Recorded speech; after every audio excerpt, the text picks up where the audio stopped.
Hello friends, এই যে হচ্ছে আমার গ্রাম, যেখানে এই দেখো সব পাট বাঁচতে বসে গেছে। মানে আমি ছোট থেকে যেখানে বড় হয়েছি আর কি, এখানে চাষি, সবাই চাষি, তাই চাষি পরিবার আর সবার বাড়িতেই চাষবাস হয়। দেখো ওই যে এইভাবেই তারা জীবিকা নির্বাহ করে।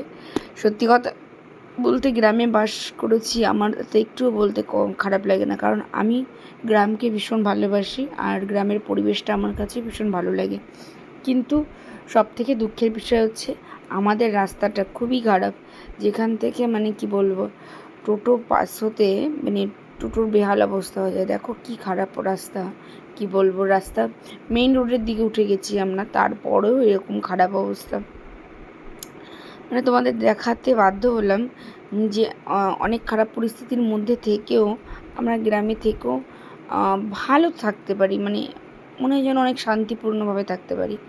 দেখো যতটা রাস্তায় দেখাচ্ছি, পুরো রাস্তায় জল কাদা ভর্তি, তবুও অসুবিধা হয় না, শুধু রাস্তাটাই একটু খারাপ, তাছাড়া আমরা ভালোই থাকি। আর এই দেখো সবাই এখানে পাট লাগিয়েছে, আর এই দেখো পুরো কত জলে নেমে পাট কাটছে। মানে মানুষ অনেক কষ্ট করে এখানে জীবিকা নির্বাহ করে, আর এটা মেইন ফসল পাটটা বিশেষ করে। আমার তো ভীষণই ভালো লাগে গ্রাম। কাদের গ্রাম ভালো লাগে কমেন্ট করে অবশ্যই জানিও।